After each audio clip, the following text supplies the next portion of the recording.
Today, we're talking everything you've never been told about sun and your skin. Let's jump right in. This is a quick overview of what we're talking about today. We'll talk about how do sun rays damage your skin, the two ways that this happens. We'll talk about the difference between chemical and physical sunscreens in case you've ever wondered. We'll talk which sunscreen ingredients are approved in the US. Of the 16 approved sunscreen ingredients here in the US, what's physical and what's chemical? Talk about it. Does chemical sunscreens block vitamin D synthesis in the skin? Do physical sunscreens block vitamin D synthesis in the skin? And do sunscreens have any other health effects? Then we'll talk about our antioxidant sunscreens and finally wrap up with how to safely protect your skin from sun damage. All right, there are two ways that the sun damages your skin. The first of those is direct damage, and this is where a ray of sunlight hits a DNA strand inside one of your cells and actually breaks that DNA strand apart. And once the DNA strand gets broken, it's possible for all sorts of things to happen, right? Like this is the mutagenicity that we talk about often. So mutagenic meaning potential for a mutation that might cause cancer. Then there's also an indirect way that sun damage can occur, and that's what's shown along this bottom path here. This is where the UV ray hits a molecule in your skin. So this can be anything. This can be a molecule of collagen. This can be a molecule inside your cell. So, and specifically inside the nucleus of the cell. And when that happens, the molecule itself reacts with the UV ray, and this generates heat and a free radical or reactive oxygen species or reactive nitrogen species, some kind of reactive species that then does damage to the DNA strand. So it's not a direct damage to the DNA strand within the nucleus of the cell.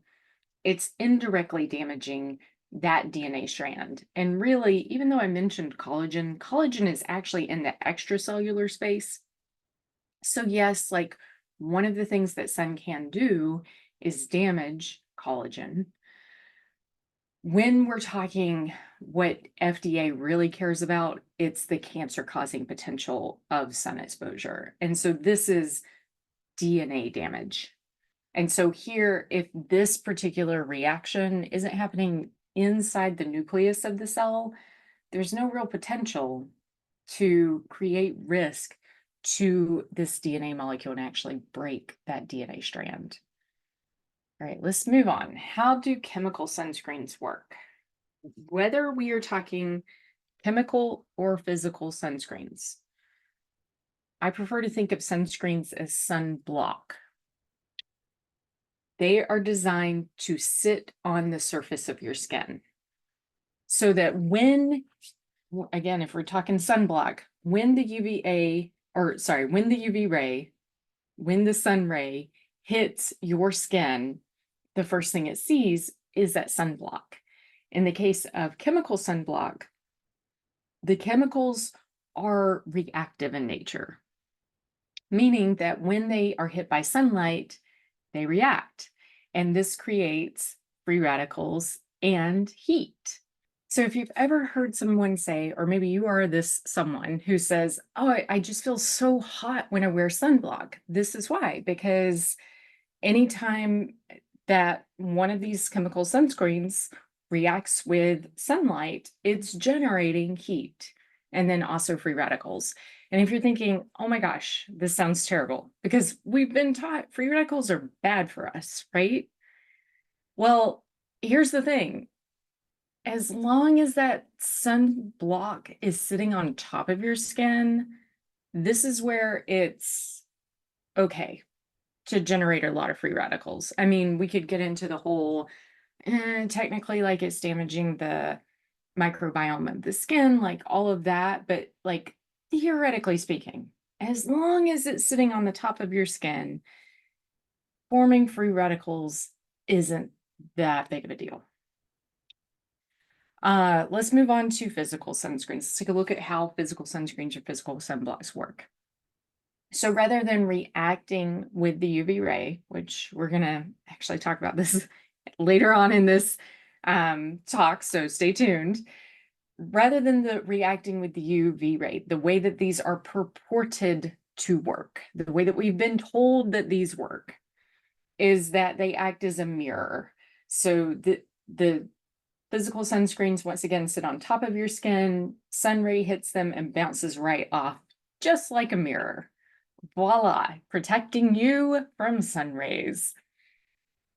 This slide gives you a brief overview of both of them. So once again, we've got sun ray hitting the sunscreen or sunblock, which is sitting on the surface of your skin, providing this shield. In the case of chemical sunscreens, it is reacting with the UV ray, generating free radicals and heat. In physical sunscreens, the way that we're told they work is exactly like a mirror. That UV ray hits them and they just bounce right off. Now, how is vitamin D made in the skin? Well, this is how vitamin D is made in the skin. It actually, a sun ray hits your skin, gets through into the living layers of skin and initiates the synthesis of 7-dehydrocholesterol. And then that is converted over into vitamin D3, and then follows this whole pathway to make the active form of vitamin D instead of the storage form of vitamin D. This whole process is made possible by sunlight hitting your skin, getting through into the living layers of your skin. Now, to answer the question of does sunblock block the body's ability to synthesize vitamin D, we're going to get into that. This is just another look at that. We're not going to spend a whole lot of time on that slide because quite frankly, it's kind of scary. The key takeaway here, and the whole reason why I included it, is because the important part of this is that is UVB that is necessary for vitamin D production in the skin. Okay, UVB. So that's the key takeaway from this really scary slide.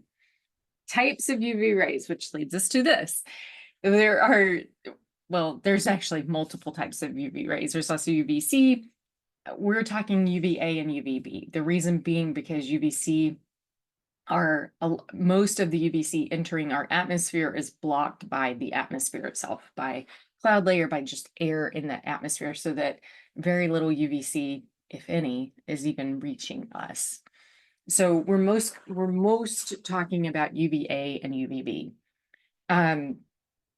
Of these two, so UVA definitely penetrates further. It's the one that can penetrate deeper into the body, not as easily blocked by things like windows.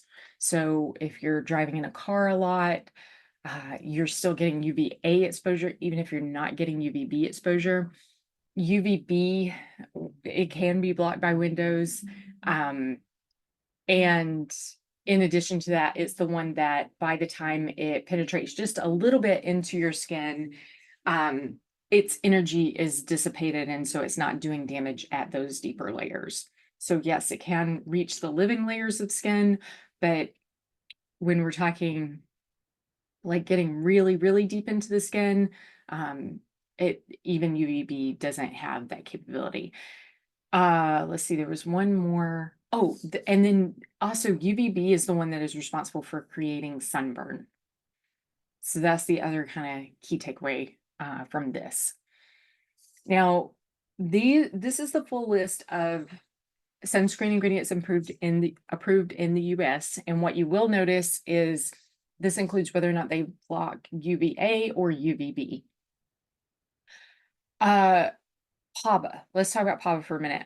I thought PABA was outlawed back during the 70s. So I was, a few years ago when I started digging deep into this, I was surprised to see PABA even on the list of approved sunscreen ingredients here in the States. The same goes for this kind of scary sounding one here at the bottom, this trolamine salicylate.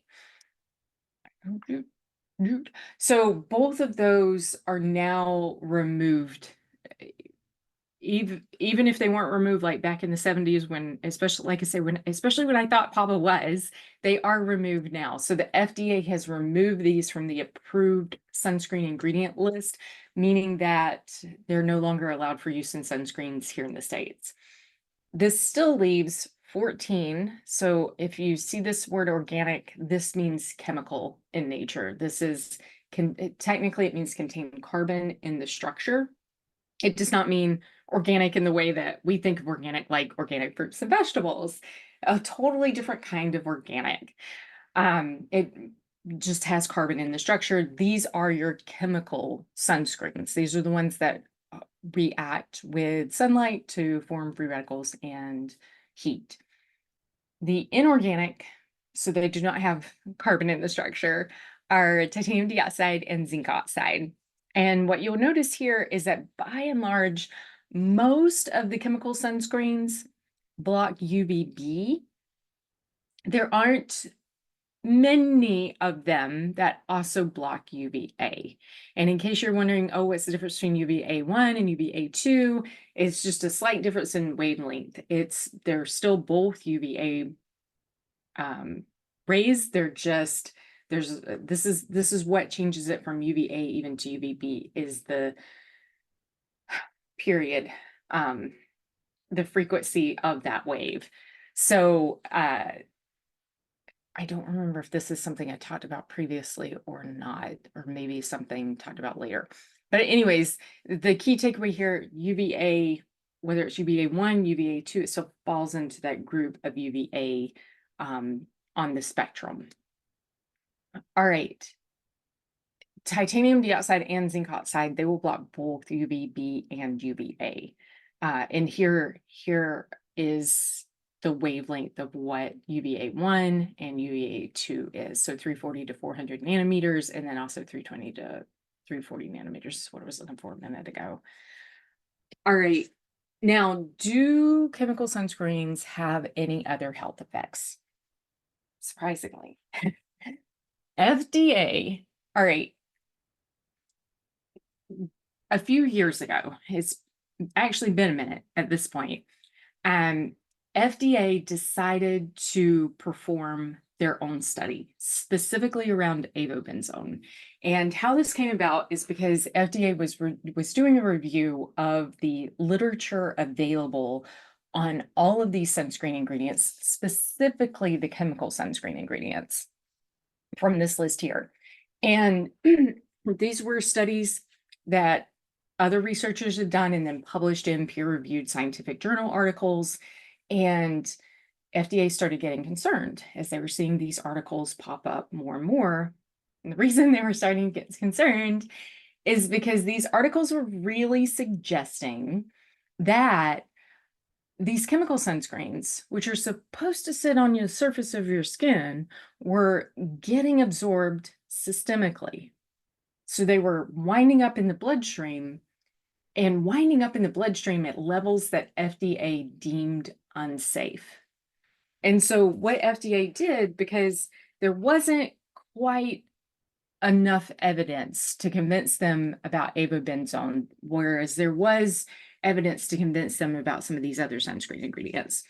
So FDA took it upon themselves to run a clinical trial to evaluate whether or not avobenzone, one of the active sunscreen ingredients, is capable of getting absorbed systemically. And what they found in this study, they actually tested multiple ones. You can see here they were testing avobenzone, oxybenzone, octocrylene, and ecomols. And this was actually multiple studies. The specific study I have in mind is one that was just looking at avobenzone, and it was looking at it in 4 different formulations. So they were looking at a spray-on formulation, they were looking at kind of a cream-based sunscreen, they were looking at a lotion sunscreen, and I forget what the 4th one was. And what they found was, based on the formulation, it impacted how much of that avobenzone was getting absorbed into the people's bloodstream that were applying this to them.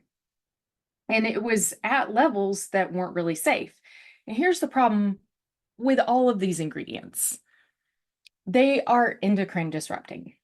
Now, if this is your first time of hearing of endocrine disrupting, it basically means that it alters your body's hormonal response. Now, my belief is that everything you do throughout your day, from the time you wake up in the morning until the time you go to bed at night, and things that happen throughout the night, even without your awareness, they're all endocrine disrupting. Like everything in our environment is endocrine disrupting. And it's supposed to be like we are creatures of nature. We were made to respond to the environment around us. We were made to respond to sunrise and sunset. We were made to respond to when we eat, like we need to go into that rest digest state to properly assimilate that food. We were made to run from tigers. Like all of these things were made to impact how we respond, and therefore, and the way that they did that was by altering our hormones. So I am not of the mind that endocrine disrupting is bad. I am of the mind that something that ain't natural, like these chemical sunscreen ingredients, aren't natural. They are man-made, introduced onto your skin where, quite frankly, why? That's a problem.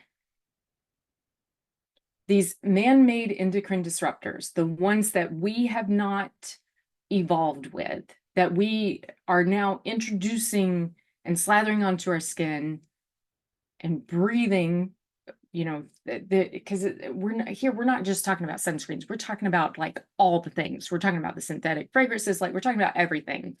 All of that is an assault on our bodies. It's an assault on the way that we were made. And it's extra stuff that our bodies got to deal with. And lo and behold, solid scientific evidence demonstrates that each and every one of the 14 approved chemical sunscreens get absorbed into your bloodstream at levels deemed unsafe by FDA. So FDA changed their guidance. FDA actually put out relatively harsh guidelines requesting that sunscreen manufacturers demonstrate the efficacy and the safety of sunscreen formulas containing any chemical sunscreen before they sold it in the marketplace. A lot of that legislation and a lot of that guidance has been retracted in the 5 years since the study was run. It was legislation that was originally due to, go into effect back in like 2022, 2023, something like that. And it's been pulled back largely because it's not all sunscreen lobbyists, although it is also sunscreen lobbyists. It's also public health, because we live in a day and age where we've all been brainwashed to believe that the sun is bad for us. Okay, so now that we've kind of gone ahead and put a nail in the coffin of all the chemical sunscreens, let's revisit the physical sunscreens and talk about whether or not they're safe to use. Now, what is this weird looking set of beakers across the top here? Well, back in 2013, my husband and I were both working at the same pharmaceutical company, and he was working on a process to decolorize a polymer solution. At the end of the day, it doesn't really matter. Polymer might be a scary sounding word. It was a solution that started off this color. So the super dark color, like, just super dark brown, kind of the color of molasses. And he needed to decolorize it. So he needed to take it from this to this. And he was able to do that by using titanium dioxide. So this is the polymer solution, and granted, it's not quite that super dark brown color in this particular picture, but it is far from colorless. So he dumped a bag of titanium dioxide into it, started stirring it, stuck a UV light on it. A week later, it was colorless. Now, I saw this process and like it felt like the top of my head was going to just fly off. I was like, "Wait, what just happened and why did this just happen?" And he said, "Oh, it's because in the presence of sunlight, titanium dioxide forms free radicals, and the free radicals destroyed all of the color molecules in that solution." And I was like, "You mean the titanium dioxide that we use in sunscreen?" And he said, "Yeah." And I was like, "You mean the titanium dioxide that's in the makeup I wear?" And he's like, "Yeah, that titanium dioxide too." And I was like, "You've got to be kidding me. We're purposefully and knowingly putting on our skin something that's forming free radicals." Now, granted, once again, it's supposed to be sitting on the surface of your skin, yada, yada, yada. Here's the deal. There's what is known as micronization process that happens. This is both with titanium dioxide and zinc oxide. And this is where the both of these, which start out as minerals. I mean, let's use this in terms of something that you're going to be familiar with. Think of a salt block, like that you would get for cows or horses or something, like this huge salt block, or think of a Himalayan salt lamp. It's like a solid chunk of salt. Well, how do you go from there to like the salt that you get from your grinder? Well, you grind it up, right? Like, and you can coarse grind it or you can fine grind it. It's the same way with titanium dioxide and zinc oxide. You get it as whatever you get it as, where it's not finely ground, and then you grind it. Well, in this grinding process, typically, if it's anything, there's always a particle size distribution, regardless of what your target size is during the grinding process. You always wind up with kind of a bell-shaped curve, a nice bell-shaped curve of distribution. So your target particle size might be 200 microns. Okay. You're going to have some like maybe 50 micron over here on the left, and you're going to have some maybe like 350 micron or so over here on the right. So it's not a super even particle size distribution. And at some point we get into the how finely ground is so finely ground that it gets into the skin, that it starts absorbing into the skin because it's so finely ground that it finds its way down pores, that it finds its way down hair follicles, and then it's like inner skin, like in the pores where we're generating free radicals and it can cause acne. It's in our hair follicles where it can do the exact same thing, like start exacerbating one of the sebaceous glands that supplies the hair follicles, causing acne. I mean, it's like, this whole thing. Or just, we wear it day in and day out. And so over like as the day progresses, it gets deeper and deeper and deeper lodged into our skin. And then we're doing this day in and day out. So next thing you know, it's almost like, well, yeah, now we've got titanium dioxide down in the living layers of our skin. And here's how this happens. And this is something we're not going to spend a whole lot of time on because once again, that's, something the geeks geek out on. But basically, what is going on here is that sun ray hits one of the electrons in titanium dioxide's outer band. And here is specifically the titanium. It's not necessarily the two oxygen molecules that are associated with this titanium atom. It is the titanium atom itself. So if this is your little titanium nucleus, this is that valence band of electrons. This is the sun ray hitting one of the electrons in that valence band, and that little electron going and becoming a free radical. So that is what is happening. And the question is, can this happen with zinc oxide too? Yes, it can. And so the answer is of our physical and by the way, like this is not this is not like just a one-off that he was doing.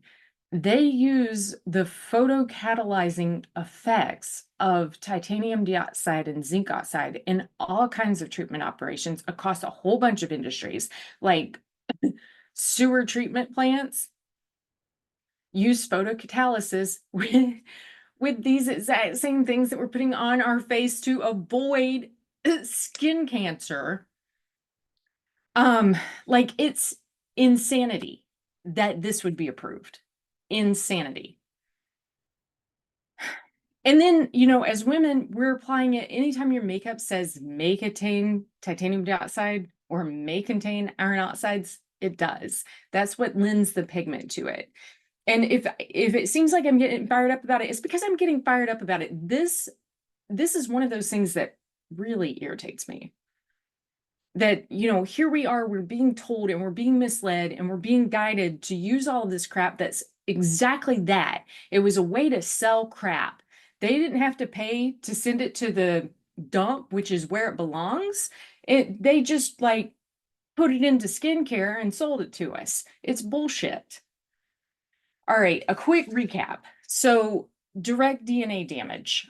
This is what we started out at the outset talking about. We talked about two ways that sun rays cause sun damage in the capacity where we're talking about skin cancer. And that's either direct DNA damage by sunlight actually hitting a DNA strand inside a cell nucleus and making that strand break apart. And then from there, it can become, like, depending on where that break happens, we've got the potential for mutation, the potential for cancer to start. Now, this goes a long way because every single day your body battles cancer. Every single day, like a small, very teeny tiny fraction of your cells experience some kind of mutation that the body handles for the most part. And so this gets into the whole thing about, you know, how much should we be worried about this when this is natural already? And then the other way that sun rays can cause damage is indirect. And so this is where, once again, inside the cell nucleus, that UV ray hits something else, something besides the DNA strand itself, and basically destroys whatever it is that it hits, whatever molecule, whatever structure it hits, destroys it and generates a free radical or a reactive species of some sort, whether that's a reactive oxygen species or a reactive nitrogen species. And then those species are the ones that actually cause the damage to the DNA strand. And then we talked about chemical versus physical sunscreens. This leads us to the question, are antioxidants sunscreens? Now, once again, sunscreens designed to sit on the surface of your skin. Antioxidants, these are actually native to your body. So glutathione, your body makes. Lots of antioxidants we eat, like vitamin C, for instance. Humans can't make our own vitamin C. What's interesting is animals can, like dogs can.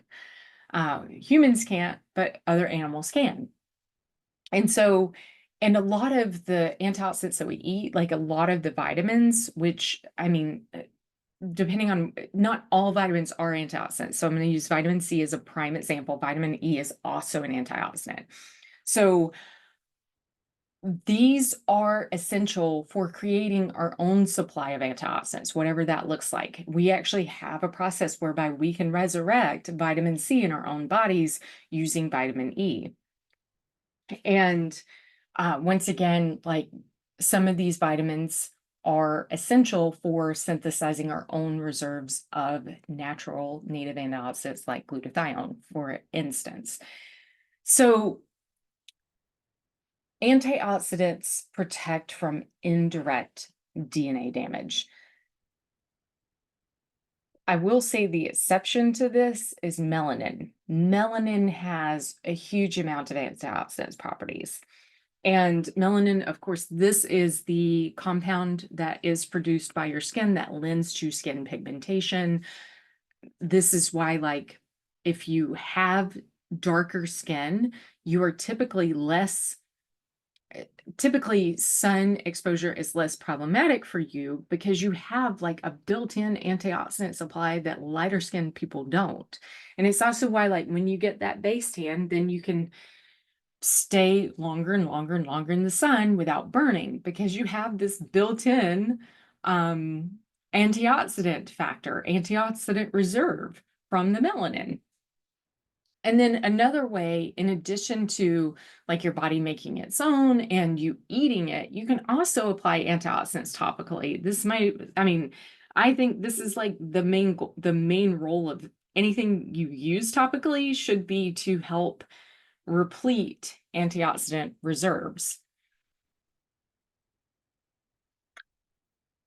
So this is a big question because what we just saw in the previous slide is that antioxidants protect from indirect UV damage, but not from that direct damage per se. The question is how much UV damage is due to direct versus indirect. Direct damage accounts for about 60 to 70% of sun damage, and this is mostly those UVB rays.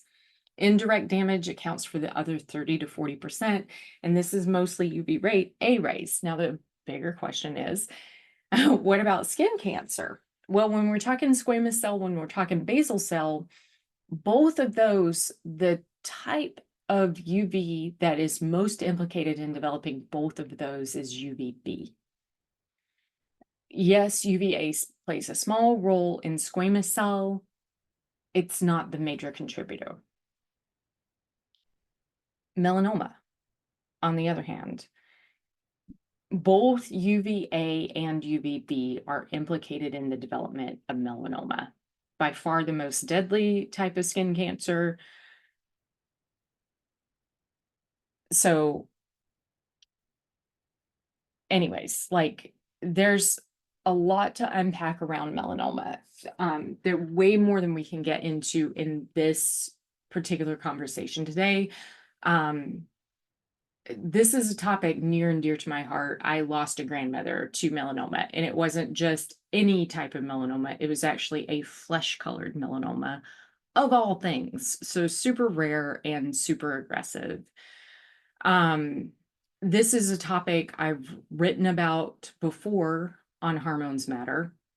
One article to date that will not be the only one on this topic. Once again, it's something I'm super passionate about, something that we're not going to go in depth here on this. I just wanted to lay this out that both when we're talking what type of ray is most implicated, we can't ignore the UVA when we're talking melanoma. Like we have to talk about both. And so antioxidants lend protection from the UVA. Are they going to lend protection from the UVB? To some extent, yes, because we just discussed that when we were talking about melanin. Now, for me, because we are basically, with all of these sunscreens, the physical ones included, we are generating abundant free radicals above and beyond what we would see if we didn't put these photocatalysts on our skin.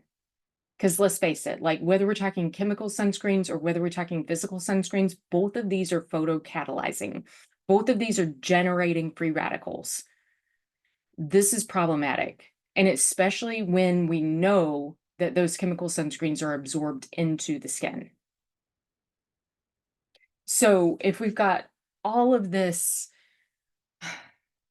like free radical generation going on with sunscreens, am I really serious when I say I do not wear sunscreen, even though I lost a grandmother to melanoma? I am absolutely serious when I say that. I broke up with sunscreen a long time ago. As soon as I saw that reaction in the lab, as soon as I saw that solution go from brown to colorless, I was done with sunscreen. Now, here's the thing. Like, what is you take this with a grain of salt. Like, I realize this flies in the face of once again, everything we've been conditioned to believe. And I am here to say, I do not wear sunscreen and I will not wear sunscreen ever again in my life. The evidence is that compelling for me. So, how do you do the sun safely? Well, use moderation and avoid burns, right? Like, this is a common sense approach to enjoying time in the sun. Use shade wisely, right? Like, use clothing, and it does not have to be UPF rated clothing. It does not. Like, your regular shirt, that's gonna do plenty to block sun exposure. Like, why would I be wearing sunscreen on the part of my body covered by my shirt? I wouldn't be. Um, I take a hat with me everywhere. I also like to take a really lightweight, like, bandana or scarf, and then use that to cover parts of my body. Like, if I'm wearing a lower shirt and kind of walking into the sun, I'll drape that lightweight scarf or lightweight, like, whatever I have over this part of my chest, because I definitely want to protect that area. My arms, they get a lot of sun exposure, and I don't really worry about it too much. They don't really ever burn. My legs are the same way. But this part of me, like the trunk of my body, that will burn, and so I'm just really conscious of it, and um, take measures to keep those areas of my body covered when I'm out in sunshine for a long time. And then antioxidants, both from your food and then also from your skincare. Can't say enough about being sure you get your antioxidants daily. Um, I use marine layer mist. Like, I actually developed marine layer mist. Well, I came up with this idea when I was fishing with my dad. I had these grand plans. Like, I'd actually taken my lotion with me because Rain Organica's lotion, day and night lotion, has vitamin C and resveratrol and a couple of different peptides that help um both protect, like, these peptides have been shown to help protect DNA from free radical damage, and then also help with cellular repair after sun exposure. So I had every intention of reapplying this face lotion while I was out fishing with my dad, and this was one of those boats where the captain didn't bait your hook for you, and there wasn't a sink on board that I could use to wash up, so I couldn't reapply. And out there about 2 hours in, I was going, dang, man, I really need to reapply. I really, really, really need to reapply. And I mean, this is one of the things I obsess about. So I was out there going, wouldn't it be nice if I had a spray that I could just spray on and it's got all the antioxidants in it? And then I got back and I developed this marine layer mist. So it also has vitamin C. It actually has an additional peptide in it that the day and night lotion doesn't. It's got Juve-11 in it, which is another peptide that has been shown to, at least in vitro in a little petri dish, to help protect cells from um, damage from sun exposure. And here, when I say cells, I'm talking both the cell itself and then also the DNA strand within the cell from sun exposure, and then also to help cellular repair after sun exposure. So that's what I use. And I'll apply it before I go out in the sun. I'll apply it after I've been out in the sun. If it's a day when I know I'm going to go swimming, I apply it well before I go swimming. Like, I apply it first thing that morning. So it's got time to soak in, because you want this stuff to soak in. Like, this does best soaking in. I'm not going to pretend that this is a sunscreen and just going to sit on the surface of the skin. This is going to soak in. That's where it does the best job. And when we apply and we give that time to soak in, then what we do every time we reapply is it's almost like we're building up layers in our skin. So we've got the deepest layer that we applied earlier in the day, and then the next layer that we applied a little later in the day, and the next layer that we applied like 30 minutes an hour before we went out. And then, so we've got it's stacking, and it's helping to support across all of your skin layers, which is nice. So anyways, that's what I use. And this is this is actually kind of my most requested product among family, is for this spray. Everybody, I mean, seriously, like my husband, he'll ask for it after he's had too much sun. He's like, "Where's that magic spray of yours?" Um, it's my sister's favorite product, and that's saying something. A lot of times she is my worst critic. So, anyways, that's the deal. That I hope that this has been helpful. I hope that this has been insightful. Really, the key takeaway here is to not fear the sun. And I know it's hard to ignore the fear mongering and ignore, what society is telling us and telling us so loudly and so often and from so many different voices. But the fact of the matter is, once again, we are part of nature. Like, our bodies evolved with the sun here. So why would we be so adamant about protecting ourselves from it? And once again, if you want to pick up some marine layer antacid spray, great. I'm thrilled and excited for you to try and experience it. If you're just like, I think you're kind of, here just hawking your wares, I'm okay with that if I can get you to stop wearing sunscreen. If I can get you to stop wearing as much makeup, like back off the foundation. If I can get you to change one of your habits around sun exposure, whether you buy the antioxidant spray or not, I really don't care. I'm in this, I'm here for your health. I'm here to break through all of the BS that we're being fed constantly from everywhere. I'm here for your health. So, anyways, if you know someone who would be interested in seeing this, be sure to share that link with them. And if you want more conversations like this, be sure to subscribe to the YouTube channel. All right. Until next time, bye.